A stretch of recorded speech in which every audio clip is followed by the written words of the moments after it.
Good morning, everyone. Good morning, sir. So let me introduce myself first. I am Richard H. Baroga from BSE 1B, the first discussant for this chapter 2, the Science, Technology, and Society and Human Condition. Lesson 1, Human Flourishing.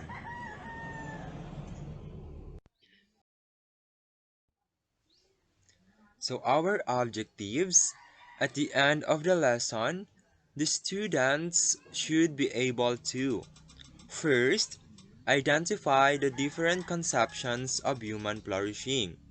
The next one is to determine the developments of the scientific method and validity of science. And last, critique human flourishing, a progress of science and technology to be able to define for themselves the meaning of the good life. So now, let's be defined first what is human flourishing.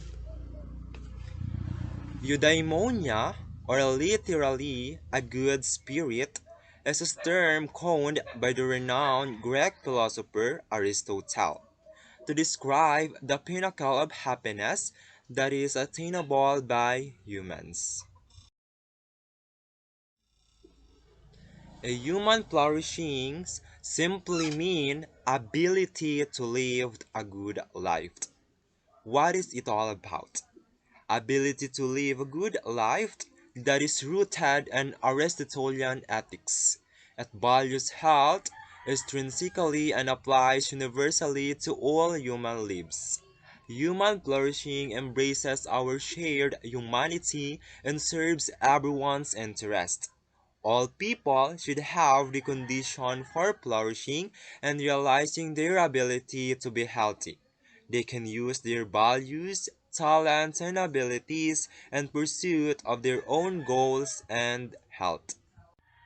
Human flourishing is both the optimal continuing development of human beings' potential and living well as a human being, which means yung pagkakaroon ng engagement ng bawat tao into another relationship from man or human being at engagement or belonging to a meaningful social activities para makamit nila yung sinasabing flourishing or yung pag-unlad ng isang tao.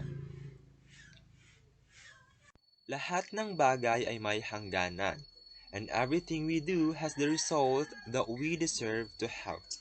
According to Aristotle, there is an end of all the actions that we perform which we desire for itself.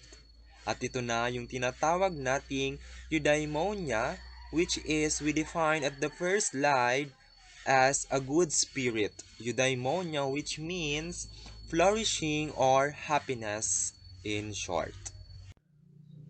Kung baga, dinidefine ni Aristotle na yung human flourishing ay ang pag-unlad ng tao, paggawa ng hakbang para ma-meet yung kasiyahan na yon at deserve ng taong ma-meet yung sinasabing happiness. Happiness that is attainable by humans. Yun yung pagkakadefine ni Aristotle into a human flourishing. So let's take a look for another slide.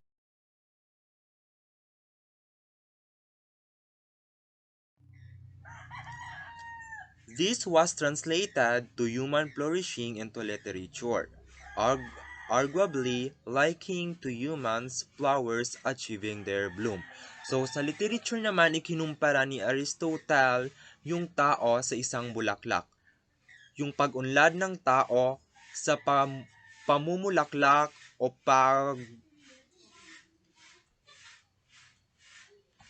sa pagbuka ng bawat petals ng isang bulaklak. As it is discussed tonight, Nicomachean Ethics, Aristotle's concept of the human flourishing arising this following result. Phronesis, friendship, wealth, and power. And the ancient Greek society believed that acquiring those qualities will surely bring the seeker's happiness, and the effect of it was the greater notions of good.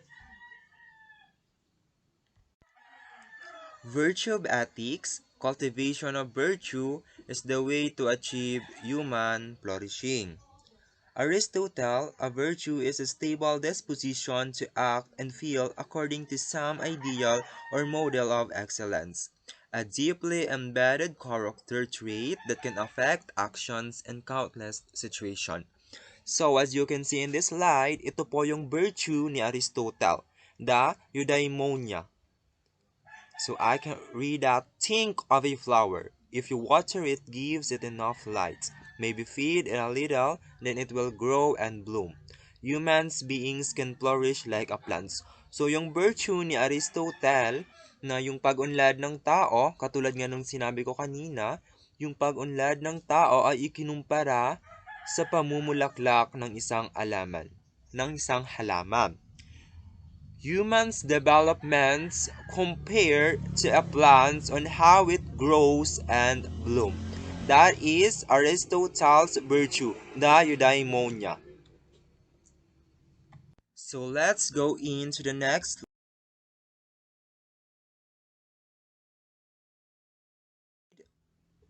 The human flourishing. The three questions that we answered: what does it look like? How do we do it? And why it is important. So before that, I will be giving some example kung papaano na-define yung human flourishing and my own ideas or yung kabuang pagkakaintindi ko na sa human flourishing as I am your the discussant. So katulad ng mga pangyayaring naganap noon at pangyayaring meron ngayon. So ito yung pagkaka-define ng human flourishing, yung pangyayari noon sa pangyayari ngayon. Let's compare the past and the present. One best example is that the human flourishing of science and technology.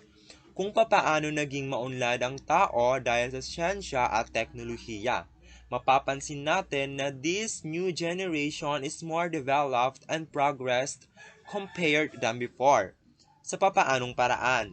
As we compare, yung pamumuhay baga noon ay ibang-iba sa pamumuhay ngayon. Kung noon, kalimitan silang gumagamit ng bato, kuweba bilang tirahan at mga palayok sa pagluluto, ay ikukumpara natin sa ngayon na mas umunlad na ang ating sibilisasyon gamit ang pag-unlad ng iba't ibang teknolohiya. So ngayon gumagamit na tayo ng iba't ibang gamit sa pagluluto para mas mapadali yung process na iyon. So iyon ay isang halimbawa ng human flourishing. Pag-unlad ng tao gamit ang teknolohiya at siyensya. So, human flourishing, what does it look like? A flourishing person's living a good, fulfilling life. A life with a sense of purpose. They have the ability to do what they want to do and to be who they want to be. They have and are committed to building good mental health, physical health, and social health in all areas of their lives and those of their community members. This includes the family, work, education, community, politics, economics, and more.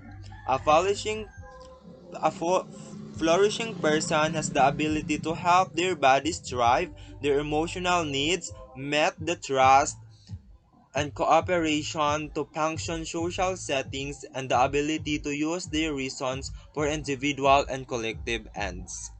And how do we do it? By supported at the individual and community levels. At the individual level, we can develop our abilities to flourish by being committed to growing within the developing supportive and cultivating environments that is form our capabilities and believing in ourselves and our abilities. Next is knowing about our health and how to be healthy, being self-motivated to achieve the goals that we and society value. At the community level, we must be surrounded and supported by contribute collaboratively, strong support systems, institutions, resources, norms, security that will help us to flourish. And lastly is the question why it is important. Bakit nga ba mahalaga ang pag-unlad ng isang tao? Human flourishing is important because it promotes the growth, development, and holistic well-being in individuals and populations. It serves as a moral basis for what it means to be a human being. If we desire individuals' ability to flourish, we will be better equipped to analyze and shape healthy policy and public health. We can better achieve health equity worldwide. Having a throughout understanding of the conditions that enable human flourishing will promote safety and security in people's lives. This includes the health, economic, community, financial, political, and more. Ang pag-unlad ng tao na nakabatay sa kanyang moralidad, abilidad, kakayahan at talento or maaaring dahil sa pakikipagsalamuha, engaging to social activities and meaningful relationship. Ang pag-unlad ng tao ay nakabatay sa pag-unlad ng isang lugar. At ang pag-unlad ng isang komunidad, economic, political, financial, or maging kultura ay nakabatay sa pag-unlad ng isang tao or vice versa.